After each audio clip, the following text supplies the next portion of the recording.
JEE main 2025 अप्रैल attempt, बहुत समय नहीं बचा, 15 दिन का बचा हुआ समय, जो चीज़ें बनाता भी है और बिगाड़ता भी। तो आज की इस वीडियो में मैं तुम्हें कुछ ऐसी चीज़ें बताने वाला हूँ, कुछ ऐसे टॉपिक्स बताने वाला हूँ, एक ऐसा एनालिसिस बताने वाला हूँ जो तुम्हारे अप्रैल अटेम्प्ट को डेफिनेटली बेनिफिट देने वाला है 100%। ये बिल्कुल प्रूवन कि मैंने कुछ एनालिसिस किया, कुछ डेटा देखा, डेटा के बेसिस पर मुझे ये पता चला कि आप किसी भी विगत वर्ष की, किसी भी प्रीवियस ईयर की बात कर लो, अगर हम जनवरी अटेम्प्ट और अप्रैल अटेम्प्ट को कंपेयर करें तो जो नंबर ऑफ क्वेश्चंस है पर टॉपिक के, वो मैं फॉर एग्जांपल मैं अगर बात करूं इलेक्ट्रोस्टैटिक्स, मान लो 2022 साल की बात कर रहा हूं और जनवरी अटेम्प्ट में इलेक्ट्रोस्टैटिक्स मान लो 13 सवाल आए, ये एक जस्ट एग्जांपल है। तो ये देखा गया कि almost similar number of questions April attempt में पूछे जा रहे हैं। सिमिलर नंबर ऑफ क्वेश्चंस मतलब सिमिलर वेटेज जो है वो हमारे पास अप्रैल अटेम्प्ट में भी मिल रहा है, जो वेटेज हमारे पास जनवरी अटेम्प्ट में देखने को मिला था। अब उसका फायदा हम कैसे उठा सकते हैं? हमारे पास पूरा डेटा है जनवरी अटेम्प्ट का।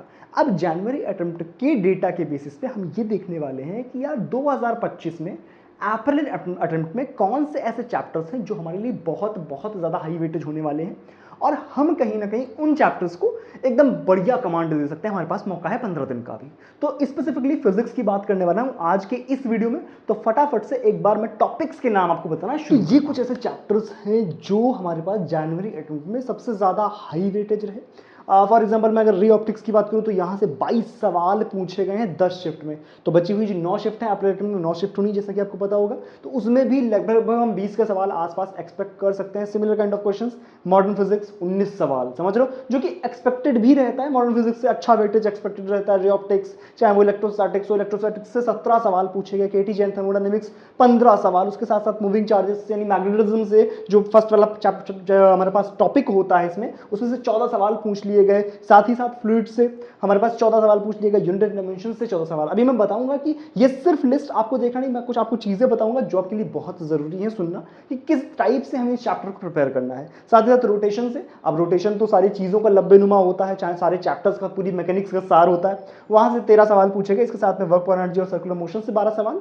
और हमारे पास लास्ट में कैपेसिटर से 10 सवाल। तो मैंने टॉप जो 10 चैप्टर्स हैं वो आपके लिए नोट करे हुए हैं कि यार यहाँ पर इन चैप्टर्स से सवाल बहुत बहुत ज्यादा पूछे गए हैं, और उम्मीद ये है कि यार हमारे पास अप्रैल अटेम्प्ट होने वाला है, इसमें भी बहुत बढ़िया नंबर ऑफ क्वेश्चंस यहाँ से पूछे जाएंगे। अब तुम्हें मैं एक छोटा छोटा आइडिया देता हूँ कि कैसे क्वेश्चंस पूछे गए हैं इस बार, ठीक है? उसी बेसिस पे हमें चीज आगे बढ़ानी है। मान लो अगर मैं रे ऑप्टिक्स की बात कर रहा हूं तो क्वेश्चंस जो पूछे गए हैं वो इस बार कॉन्सेप्चुअल, मैं बोलूंगा कुछ शिफ्ट ऐसी थी, जैसा कि आपने शायद एनालिसिस भी हमारा देखा होगा कि कुछ शिफ्ट ऐसी थी जहां पे जो क्वेश्चंस पूछे गए वो बहुत बहुत इजी पूछ लिए गए। एज इट इज आपको ऐसे क्वेश्चन दे दिए गए थे कि यार हमारे पास एक लेंस है, उसमें सिल्वरिंग करी जा रही है, या हमारे पास एक स्फेरिकल सर्फेस है, इसके सामने यहाँ पर ऑब्जेक्ट रखा हुआ, p i is equal to p वाला एक सवाल आया था। एज इट इज क्वेश्चंस पूछे गए कि यार बताओ तुम्हें डायरेक्टली फॉर्मूला, चाहे तुम अगर मान लो बात करो n2/v minus n1/u that is equal to n2 minus n1/r, directly इन फॉर्मूलों से सवाल पूछ लिए गए। चाहे वो मिरर की बात करो, हाँ दूसरी चीज मिरर की वेलोसिटी से, मान लो हमारे पास ये एक मिरर था और मिरर की वेलोसिटी से बढ़िया सवाल पूछे गए कि मान लो यहाँ पर ये एक ऑब्जेक्ट था और हमारे पास ये जो इसकी यहाँ कहीं इसकी इमेज बन रही है। अब जो है अगर मिरर हमारे पास इस तरफ को से जा रहा है और जो ऑब्जेक्ट जो हमारे पास ऑब्जेक्ट है वो इस तरफ को जा रहा है, और जो हमारे पास जो मिरर है, जो इमेज जो है वो इस तरफ को, यहाँ पे मिरर भी चला सकता है। तो इस टाइप के सवाल जो है वो रे ऑप्टिक्स में बहुत पूछे गए।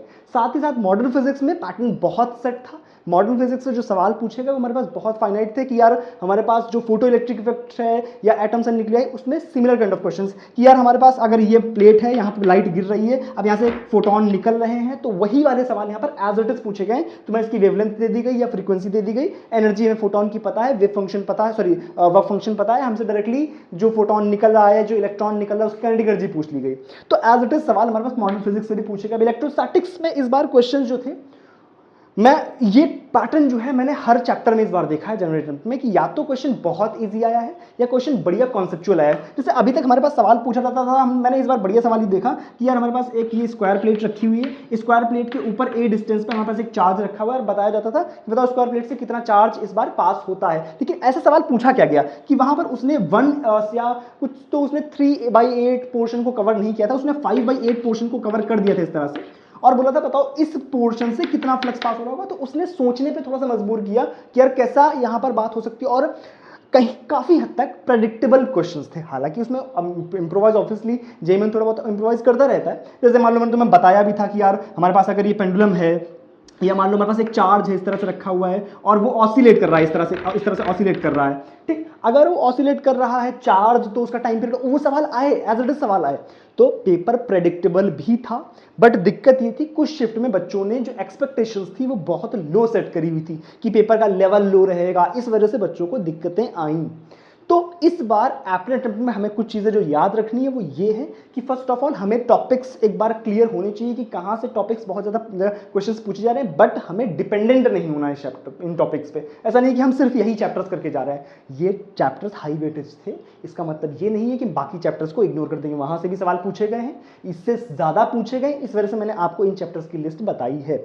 अब दूसरी बात कि जो एक्सपेक्टेशन वाली बात मैं बोल रहा था कि आप ऐसा ना सोच करके जाएं कि नहीं नहीं ये लल्लू वाला सवाल ही यहाँ से पूछ लिया जाएगा तो बस वही हो गया। मान लो मैं फ्लूइड्स की बात करूँ तो फ्लूइड्स से भी अच्छे खासे सवाल इस बार पूछे गए, आर्किमिडीज प्रिंसिपल वगैरह पे, मतलब जो हमारे पास बायंसी फोर्स लेकर उस पर डायरेक्टली सवाल यहाँ से पूछ लिए गए। साथ ही साथ मैग्नेटिज्म की बात करूँ चाहिए। अब देखो यूनिट एंड डायमेंशन, मैंने जब मैं हम पेपर प्रेडिक्टर कर रहे थे तो मैं बोल रहा था कि यार as it is unit dimension से इस बार सवाल इसी तरह के आएंगे कि तुम्हें दे देगा कि बताओ इसकी डायमेंशन क्या है, या कोई भी एक स्पेसिफिक क्वांटिटी दे सकता है, मान लो दे दिया उसने root mu naught epsilon naught, इसकी हमारे पास डायमेंशन क्या बनेगी, तो एज इट इज सवाल पूछे जा रहे थे। दूसरे एक बहुत फिक्स पैटर्न जो देखने को मिला वो मुझे मिला, चाहे किसी भी चैप्टर की बात करूं, चाहे मैं रोटेशन की बात करूं, चाहे इलेक्ट्रो की बात करूं, चाहे मैं उसमें वर्क पावर एनर्जी या किसी भी चैप्टर की बात करूं, वहां पर हमसे कैविटी वाले सवाल जो है वो बहुत पूछे गए इस बार।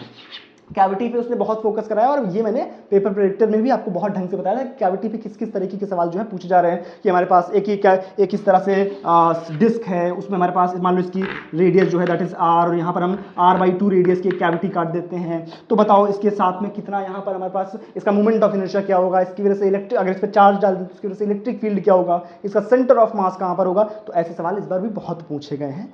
तो आपको बस ये याद रखना, ये वीडियो बनाने का मेरा पर्पस ये था। अब दूसरी बात, कुछ बच्चों का यहाँ पर ये होगा कि रे ऑप्टिक्स के अभी तक पीवाईक्यू नहीं हुए, तो रे ऑप्टिक्स के पीवाईक्यू मतलब बहुत ही जल्दी, मैं क्योंकि 2-4 दिन देख भी रहे होगे, मैं कहीं बाहर हूँ, मतलब घर पे हूँ कुल मिला करके, अभी मैं 2-4 दिन में बहुत जल्दी रे ऑप्टिक्स बाकी बचे हुए चैप्टर्स जो हैं बहुत जल्दी कवर करने वाला हूँ। डोंट वरी, परेशान मत होना, सारे चैप्टर्स कवर कराऊंगा एक एक चैप्टर, ठीक है। तो फटाफट से इन चैप्टर्स पे थोड़ा सा, और क्योंकि मोस्ट ऑफ द चैप्टर्स में मॉडर्न फिजिक्स, चाहे इलेक्ट्रो, चाहे केटीजी हो, चाहे moving charges, fluids, rotation, work power energy से, बस इन सारे के पीवाईक्यूज हो चुके हैं। पीवाईक्यू बिल्कुल भी मत छोड़ना, पीवाईक्यूज को इग्नोर मत करना, क्योंकि पीवाईक्यूज बहुत जरूरी है, ठीक है। तो that is it for video. अगर आपको कोई दिक्कत लग रही हो, कोई कंफ्यूजन लग रहा हो, तो कमेंट सेक्शन सिर्फ आपके लिए, जाकर के एक बार कमेंट कर देना। चलो मिलते हैं हम नेक्स्ट वीडियो में, बाकी तो अपने दोस्तों के साथ शेयर कर ही देते हो, वीडियो को लाइक नहीं किया तो लाइक कर देना। चलो मिलते हैं नेक्स्ट वीडियो में, तब तक के लिए thank you so much, bye bye.